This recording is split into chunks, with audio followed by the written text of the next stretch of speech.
Hi everybody, it's JP again with Rue Swanzor, by order of the great high and humble Dogger.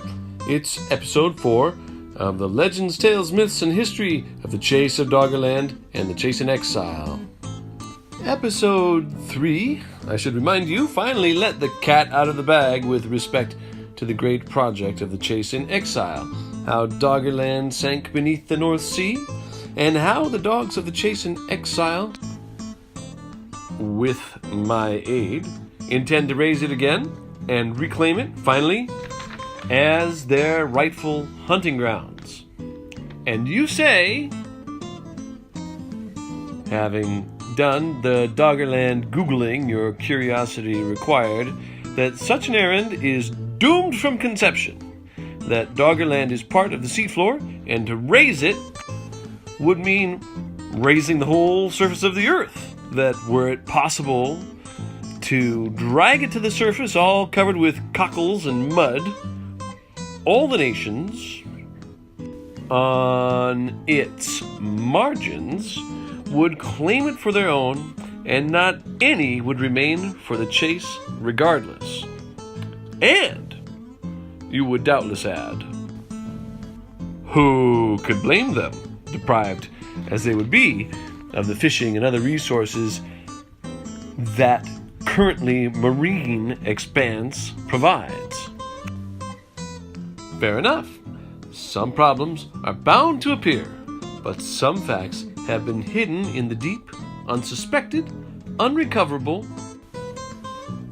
and justice requires we amend our opinions as we learn.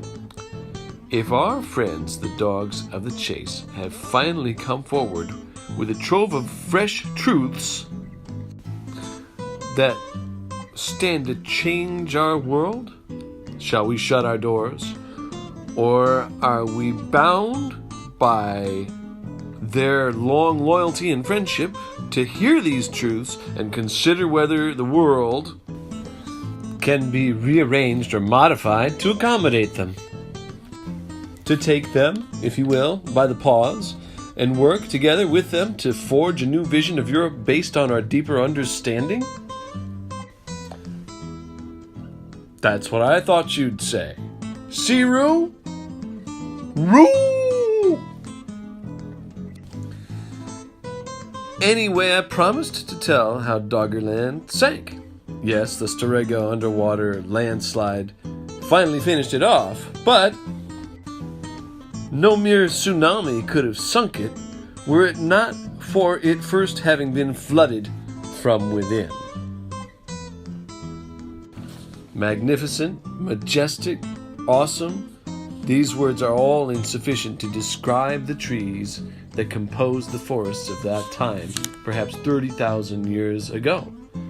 You must try to picture, in your mind's eye, the oranges and yellows and reds of their leaves on a sunlit fall day, blazing so far toward the heavens and so densely that gazing up from some place in their midst, perhaps a comfortable perch on a wide bough, rocking just above the height of a standing bear's eye, to name one genial possibility, you could not have hoped to glimpse even a speck of blue through them.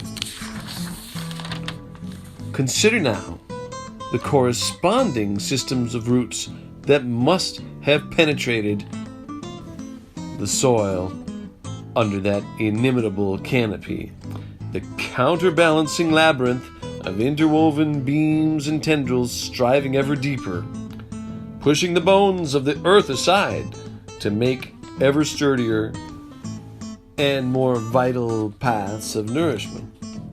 What a noise they must have made when they fell. And they must have. Trees don't live forever. Like a supernova of lumber. Cup your ear. You can still hear the fibers splintering, the agonized sounds of their long ropey fingers ripping the earth like a vast sail shredding in an angry god's tempest. And after such a fall, creatures find their ways in and make new burrows, find pleasant places to have babies, to hibernate. Some rabbits, some badgers, shrews, moles, voles, all the happy crew of bug munchers, grass chewers, seed eaters, and so on. Space opens up on the surface for meadows, for deer, mammoth, and elk, and all those types.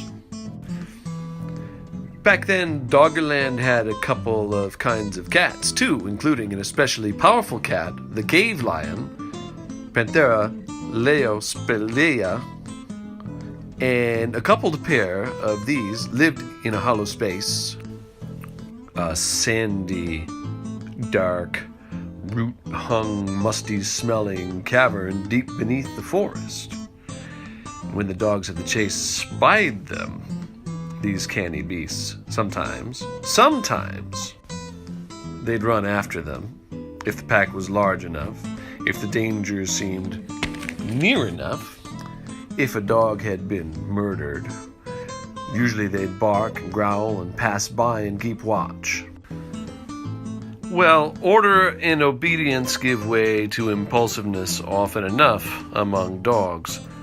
So one day, it happened that more than a dozen of the chase followed two huge cats into an underground maze. I'm John Perry with Rue Swanzor by order of the great high and humble dogger, and that is the end of episode 4 of the history, myths, tales, and legends of the dogs of the chase in Doggerland and of the dogs of the chase in Exile. Thanks for listening, and keep an eye out for episode 5. Bye-bye.